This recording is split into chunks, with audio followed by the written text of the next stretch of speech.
I'm doing grade 10. I'm 15 years. Surprisingly, the listeners will be surprised. He's 15 years. Exactly. Absolutely 1-5. Because there's a problem that we face these days. When I'm from events, people will call me and say, "Oh, Baba lawyer."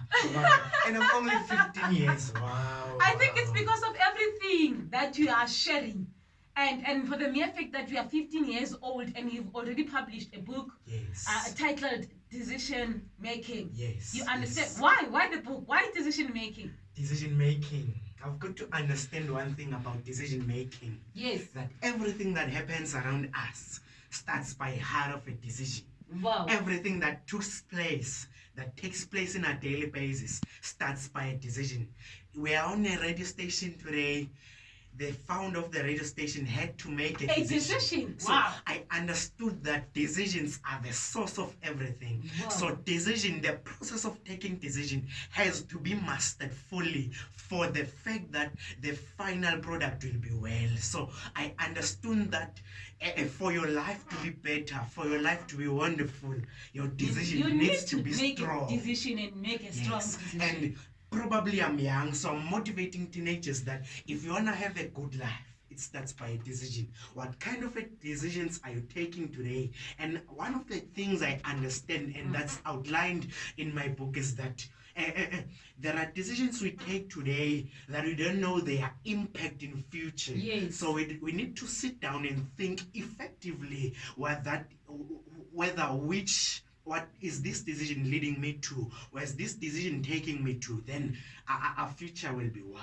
Wow, Musa. So I understand that there are decisions that can lead us to destruction. Yes. And there are decisions that can lead us to progress or success. Yes. So now, how can a young person, Olingana no Musa out there, study before making or taking decisions? How can he decides into saying, you know what, this is a good decision and it's taking me to success. Or you know what, this is the wrong decision and is taking me to destruction. How can a person differentiate between the good and the bad decision at your age? Yes. You need to check the situation around you, the environment. Yeah. Don't take decisions rushing.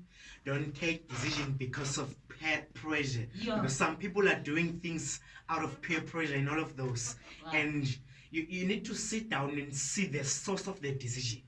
You need to sit down and see the source of the decision. Yes. Wow, that is powerful. Yes. You don't have to take a decision because of the peer pressure, and you don't have to take a decision because of the environment that you are in. Yes. Now, how have you conquered or overcome peer pressure? Because I know at your age, there are a lot of things happening, dude. People are partying, people are busy, man. People maybe they are doing a lot of things. Yes. So how have you overcome peer pressure? Decision making again.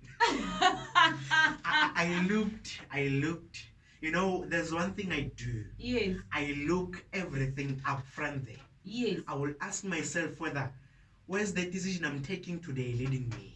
What the thing I'm doing today. Today I'm in studio motivating people. Yes. How is motivating people impacting me? I don't do things that don't impact me. Wow.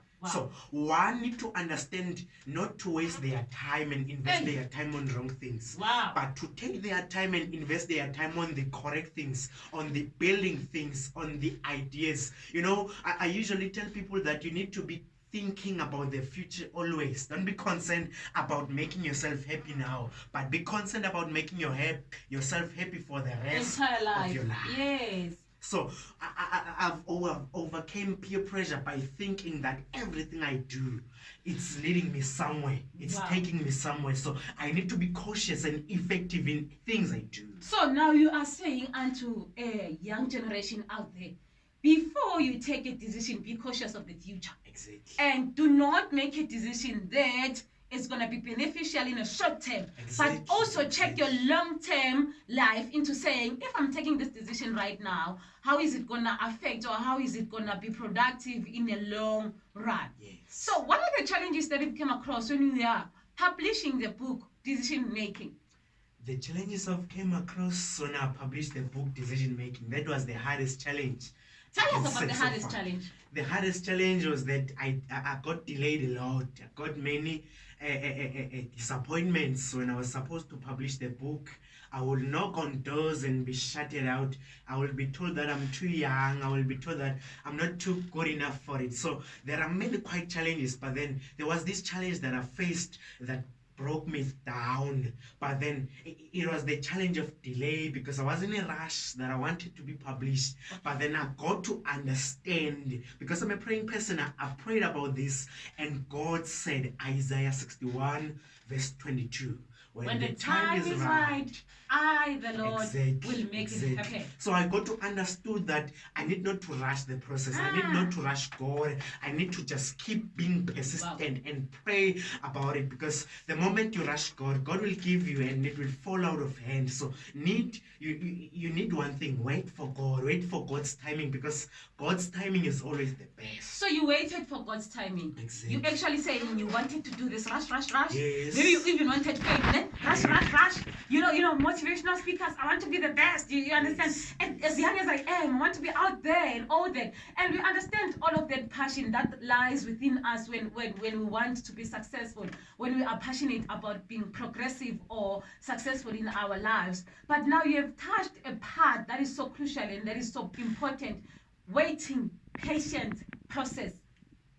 How have you waited?